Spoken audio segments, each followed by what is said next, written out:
Brutal cheese going around.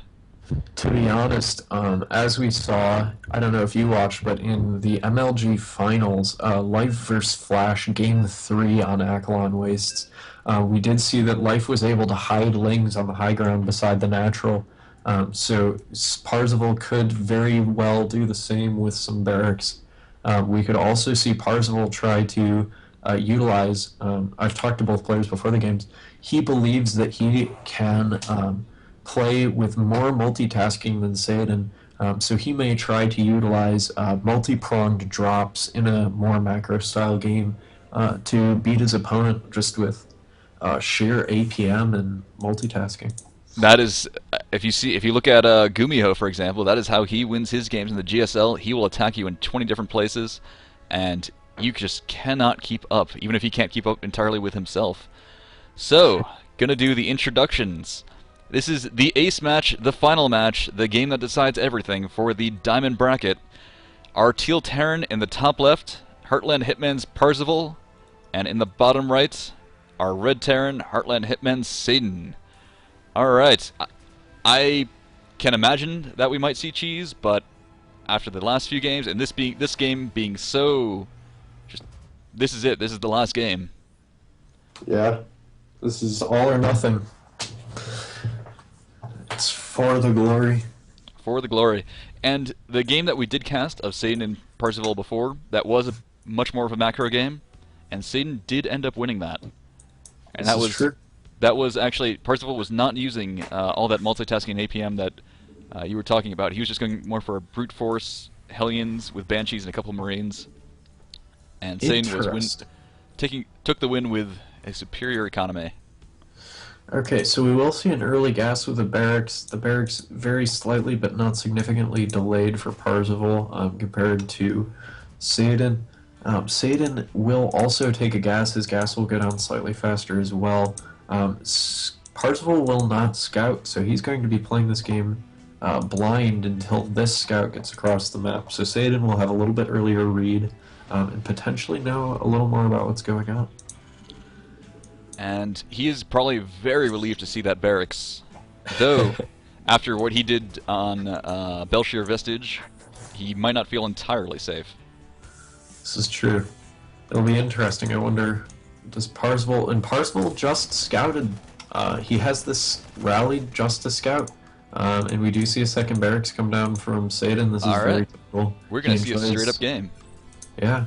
He enjoys 2 racks Reaper play. Even in TVT, it's his specialty in ZVT, or in TVZ. And Parzival, of course, favoring the build popularized by the one and only Puma, the 111. Oh, the much hated, much maligned, and terribly, terribly powerful build. Mostly versus Protoss, though. You know, I have to say, I've seen it plenty of times in TVT at very high levels, and it's worked beautifully. However, with that reactor going down, I wonder if could be very, very wrong, and we'll see Hellion play. Oh, 6 hit point Reaper. Just barely gets away. And Reapers on this map I don't think are all that effective, just because you have such a tiny, tiny area for them to jump up into the main. Correct, because they can only jump one level, so places like here to here, they cannot actually jump. Their effectiveness is very, very limited in that sense. Exactly. So they are good for map control. A bit of scouting, he will be able to see that natural, but maybe not the choice for this map. And we do actually have 111 and Hellion play, so I will just count that up as 2 wins on prediction for Imperative. All right, I will give you the lead on that one. I got the tank right. That's my victory. Okay. All right, Starport is finishing. Will it go for Tech Lab? No, medevac. Fast medevacs. All right. Interesting. I wonder if that'll mean that he's going to attempt to make a strong push. Or possibly a Hellion drop. Oh, that could be absolutely possible. I wonder if he'll go... Because you have this huge, huge area in the bottom left of Satan's base that is just begging to be dropped, and that goes for against any race, but especially for Terran. You know, that's a very, very good call. I think you'll be absolutely right on that. These 4 Reapers will get in, 2 Hellions will turn around to react to this, They cannot do that. Oh my goodness. Oh yes, and those three Hellions are back, and they are just waiting to be picked up. Medevac is boosting across now. He's trying to get there as fast as possible, but these Reapers are going completely unchecked. So it may not be the map for Reapers, but Saidin is making it work. Oh man. Oh my god. Alright, this is just a slaughter of Parzival's SCVs. He's going to need to do tons of damage with this drop that's going down just now. And he will pick it up. Oh goodness.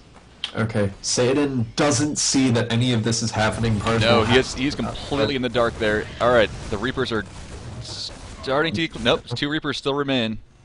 And here comes the Hellions. What will they be able to get done?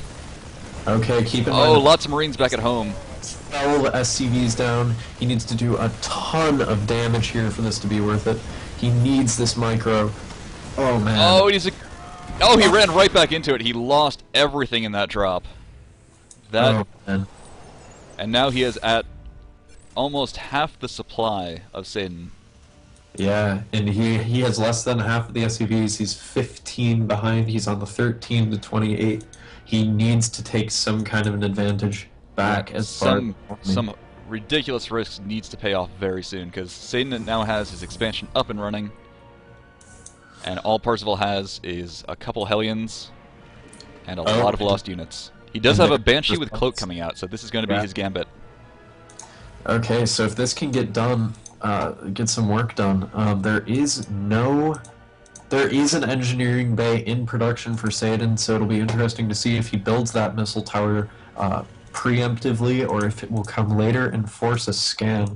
If he does force a scan, that'll be, of course, 1 mule advantage, which I believe ends up equating to approximately 300 minerals. About that, yeah. I've heard 270 to 300 is about the average that a mule will return. And even better if you can catch him without scans, because Saidin is dropping mules just very on spot. And there goes the missile turret up in the top right. Right, and there is one in the main. Alright, Saidin is ready for this. And here's the Banshee coming out. Will he create another one? He is. That'll be a 2 Banshee commitment. That is way, way too much to have not work. Oh man, is Saidin reading Parzival properly? Seriously, I think Saidin is looking at this and saying, okay, I've gotten this far ahead, what is the only way I can lose?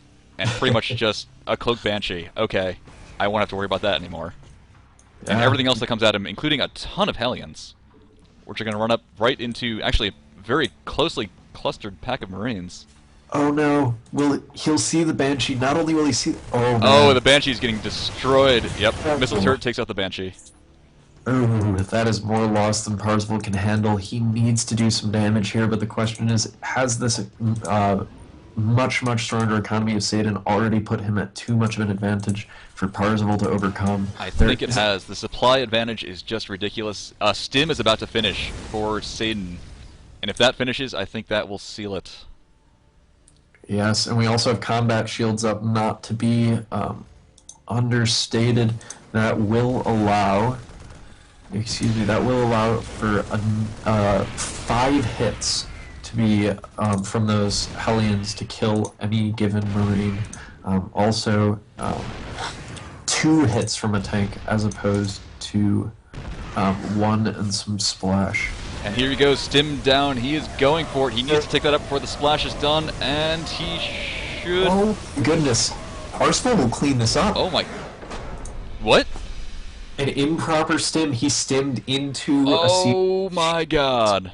to break it. Oh, wow. Parzival with the tech. With the Hellions, the tank, the Banshee. Managed to take that out. Saidin runs down his ramp. Oh, and that is it. That is GG. Parzival takes it. Oh god. Wow. Did not expect that. That is Parzival, never give up, never surrender. That is GG.